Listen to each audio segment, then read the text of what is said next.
right, this is going to be really a garden tour and a what I need to do next kind of thing, which is going to be to deadhead all my rose bushes. My hydrangea is gorgeous and beautiful blooms on it. This one, of course, is smaller and a little bit more purple, it seems. Need to deadhead all these knockout roses, and I need to deadhead this carpet amber rose. The daylilies are starting to bloom.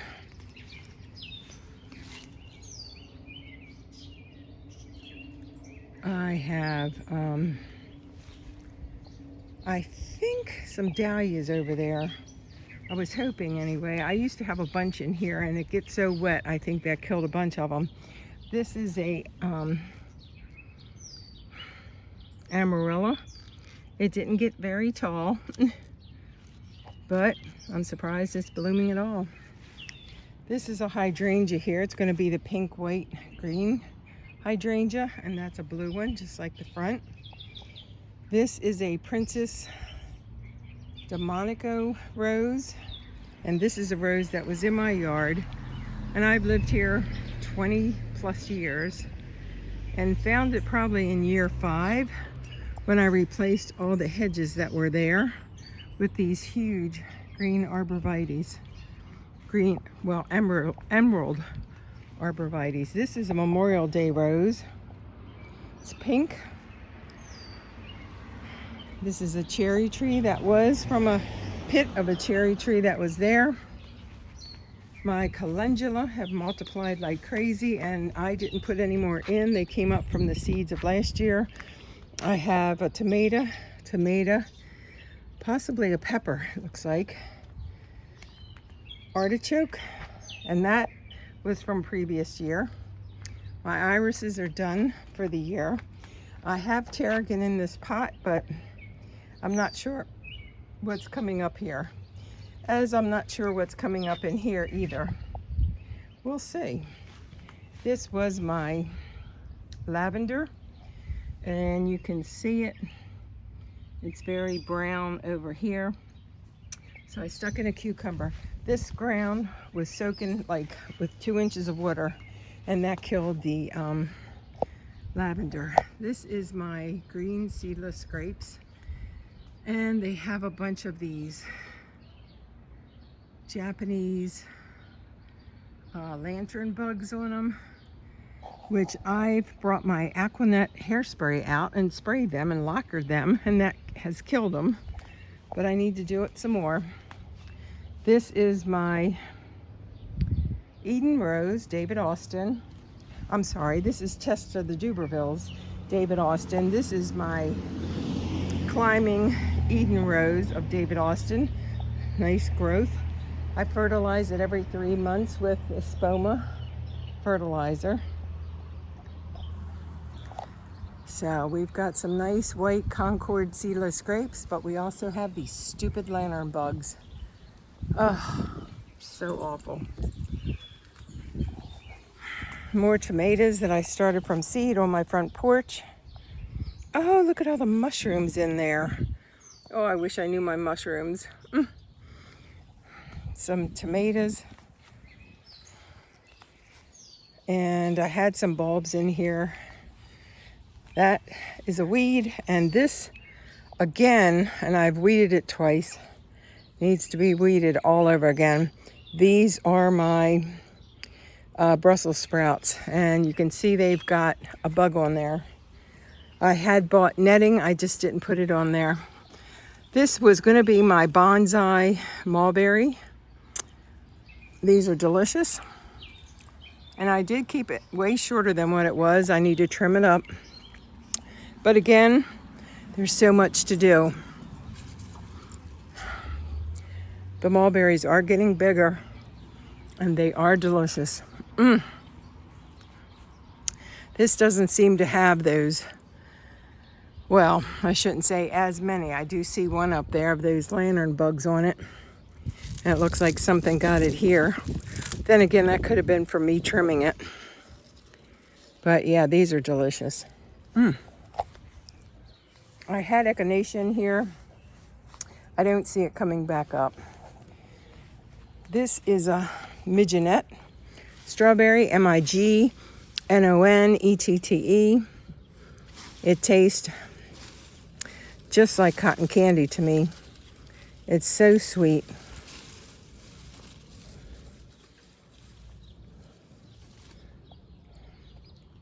It's a different shape than the regular strawberries, which these are the regular strawberries. And I only had one on here because I have been eating quite a few of them. There's one that needs to turn.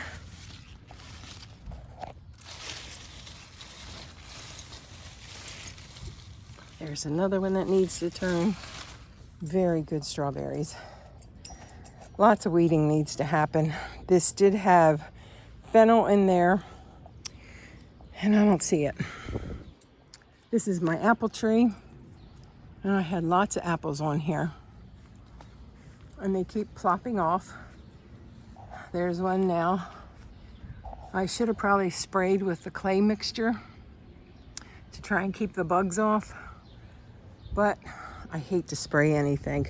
They do periodically drop on the ground, which to me is nature thinning them, not me. I hate to thin them. These are blueberries. 1, 2, 3, 4. Here's some more lavender in replacement of what was down there that didn't make it with all the water. The blueberries are going to be turning soon. This is sage and lemon thyme. More blueberries. My parsley has gone to seed. Can you eat parsley seed? I wonder. Here's my oregano, and it looks like a cherry tree, tomato, little banana tree, eucalyptus, bay leaf, and a pepper plant maybe, tomato plant. My banana trees that don't get bananas. The peas have been excellent.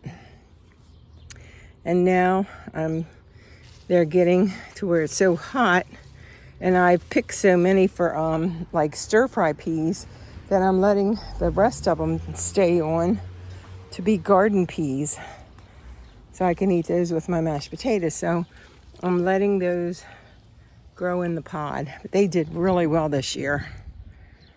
Came right up to the top, which typically they don't. Lots of tomato plants in here from my front porch that I started back in February through March. And some seeds didn't make it, and then I planted some more seeds because it was too cold at first. And it's like things came up and I didn't know what they were because all the labeling I had been so precise with. The second time I put seeds in, I wasn't precise. This should be horseradish. So all this green will come up, and the root I'll churn into some nice, I'll use my bullet, make some nice horseradish. This is comfrey, which is a nitrogen fixer. That's where the horseradish was originally. And I threw some of it in there and it came up. There's tomatoes here and tomatoes here. And I was going to say this might not be a tomato, but there's definitely a tomato on there. Some garlic. And this is my huge fig tree. I saw some figs on here, but I don't see any right at the moment. But I know they're out here. Yeah, here's some. So lots of figs. One year I think I had over 300. It looks like the darn bugs like this as well. You gotta hate those lantern bugs. Oh, they're just so spotted lantern bugs. Hairspray them. They won't move after that. They're lacquered in place. Oh, so awful. This is another cherry tree from a pit of my cherry tree that had died.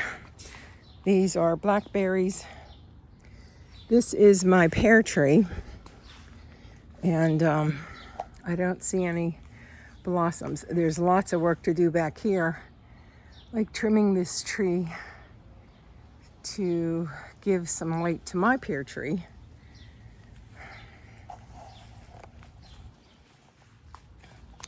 The daylilies coming into bloom.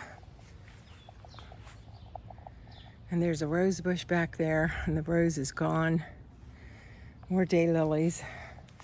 Another blueberry of rose my sister gave me for my birthday. And it looks like I have some growing pecans. And this looks like some pecans growing on there. So there's like 4 right there. So last year I didn't get any. The squirrels got them. Hopefully I get some this year. But again, spotted lantern bugs are on this one too. Oh gosh, they're so awful. They're not a lot on here, but one is too many because they multiply quick. This is my Weigelia, my butterfly tree, my plants and tomatoes that I started on the front porch. I have a watermelon back there. These are my David Austins. This is the Aldwych rose, and the stem shot way up. And I had just fertilized with the Espoma. So I do have black spot all over them. And I have to say, they were supposed to be fragrant. They aren't. Another daylily. This was a red and white and pink rose. This is not a David Austin, but it's called Bolero. And it's a white rose with a lemon scent, and it's the most perfumed rose I have. More daylilies coming up over here. More grapes. These are seeded Concord grapes. There's my, what do you call that? Not a begonia. Oh my gosh, I forget. But lots of grapes. This is chocolate mint, which you put these leaves in water and you will have a refreshing drink. However, I like this better, and this is a spearmint, and that just makes me happy. Again, we have more of these lantern bugs, and these are my raspberries. They multiply so much. I put them in a pot this year to keep them from going everywhere. And you can see I aqua netted those, and they are lacquered into place. So then I have some petunias, some lemongrass, and I already mentioned that this is a bay leaf, and this looks like a tomato, eucalyptus, and that's it. It was a beautiful day mowing the grass today. It is a little bit warmer out, but it's summer. Have a nice day. Thanks for watching. Peace.